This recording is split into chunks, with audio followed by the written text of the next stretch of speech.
बड़ी महत्वपूर्ण लाइनें हैं। जब आप शहद की तलाश में निकलते हैं तो आपको ये उम्मीद रखनी चाहिए कि मधुमक्खियां आपको काटेंगी ही। हम ख्वाब देखते हैं कि हम विजेता बनेंगे, अमीर बनेंगे, सफल बनेंगे, आईएएस बनेंगे, पर इस बड़े ख्वाब को जब देखने आप निकलते हैं, जिंदगी के ये शहद को ढूंढने निकलते हैं, तो याद रखिए तकलीफें होंगी। लोग आपकी आलोचना करेंगे, लोग आपका विरोध करेंगे, तकलीफें आएंगी बहुत ज़्यादा। शरीर से, मन से, दिमाग से, हर तरफ से आपको लड़ना पड़ेगा।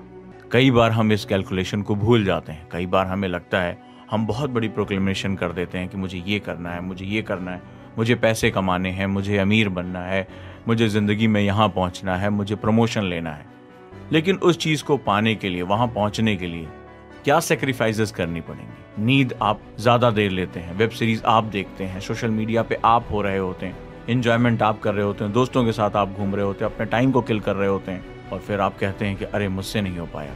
निकलो इससे बाहर। अगर ज़िंदगी में किसी चीज़ को पाने की चाहत रखते हो तो उसकी कीमत भी चुकाओ, और कीमत वो तकलीफ़ें हैं, वो कम सोना, वो दोस्तों से अलग होना, वो अपना टाइम वेब सीरीज़ पे ना लगाना, अपने आप को हर समय ग्रोथ में डालना, हर समय उसके लिए डेडिकेटेड रहना। जब थकान से शरीर और मन टूट जाए तो उसको समझाना कि बस एक प्रयास और, थोड़ा सा और आज का दिन मैं सफल बना ले जाऊंगा। तो एक दिन ये शहद की तश्तरी अपने आप तक पहुंच जाती है। बस हम शहद की तश्तरी पर ध्यान रखते हैं और इन कांटों को जैसे ही चुभन होती है, हम तड़प कर अपना रास्ता बदल देते हैं या रास्ता छोड़ देते हैं। होना ये चाहिए कि उन रास्तों की पहचान हम करें, उन कांटों को हम समझें, और जब हमें कांटों की परख हो जाएगी, उसकी चुभन का हमें अंदाजा हो जाएगा, हमें पता रहेगा कि पैर तो लहूलुहान होंगे, लेकिन ये कीमत है। इन फूलों को सींचने के लिए अपना लहू भी देना पड़ता है, तब जाकर कोई बड़ी चीज हासिल होती है। तो जैसे ही आप कीमत का कैलकुलेशन कर लेते हैं, आपका दिमाग भटकना बंद कर देता है, और जैसे ही दिमाग इस पीड़ा का एहसास बंद कर देता है, उसको समझ में आ जाता है कि ये पीड़ा, ये कांटे उस फूल के साथ पुरस्कार के रूप में मुझे मिलेंगे, तो जीत का मजा ही अलग हो जाता है।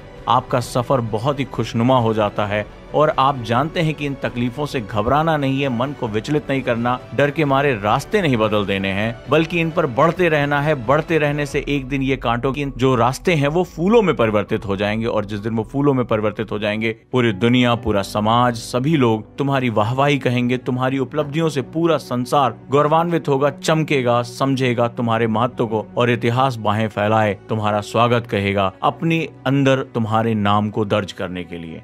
तो इतिहास में अगर जाना है, अगर वहां पर अपना नाम दर्ज कराना है, तो इन कांटों के रास्तों पे तो चलना पड़ेगा, और कांटों पे रास्तों पे चलने से पहले हमें उसकी कीमत तो समझनी पड़ेगी। तो याद रखिएगा दोस्तों, जितनी बड़ी सफलता की आप ख्वाहिश देख रहे हैं, कीमत भी उतनी ही बड़ी चुकानी पड़ेगी। कांटों की चुभन उतनी ही देर तक और उतनी ही ज्यादा झेलनी पड़ेगी। लेकिन अगर आप इनको स्वीकार कर लेते हैं, अगर आप इनके अस्तित्व को स्वीकार कर लेते हैं, तो निश्चित रूप से आपके सफर में कोई भी बाधा नहीं आएगी, और कोई कारण मौजूद नहीं होगा कि कहीं पर भी आप अपने रास्ते से विचलित हों, हटें या अपने लक्ष्य को बदल दें। और जो एक लक्ष्य का संधान करता है, एक लक्ष्य को अपना मान लेता है, जीत बहुत जल्दी उसी का ही वर्ण करती है, उसको ही अपनाती है। स्वयंवर में उसी की जीत होती है। तो बढ़ चलिए, लेकिन जब ख्वाब देखिएगा फूलों के, तो कांटों की भी गणना कर लीजिएगा। जब मखमली घास की जो है वो ख्वाब है, तो पैरों में चुभते हुए कांटे और उनसे निकलने वाले लहू का भी अंदाजा लगा लीजिएगा। और याद रखिएगा, संघर्ष करने वाले वीरों, तकलीफों को सहने वालों को ही विजेता का ताज मिलता है, कमजोरों के सर पर ताज नहीं रखे जाते। ये इतिहास गवाह है, और ये सबसे बड़ी सच्चाई है। मैसेज बहुत क्लियर है। अपने इस दोस्त ओजांग को विदा दें।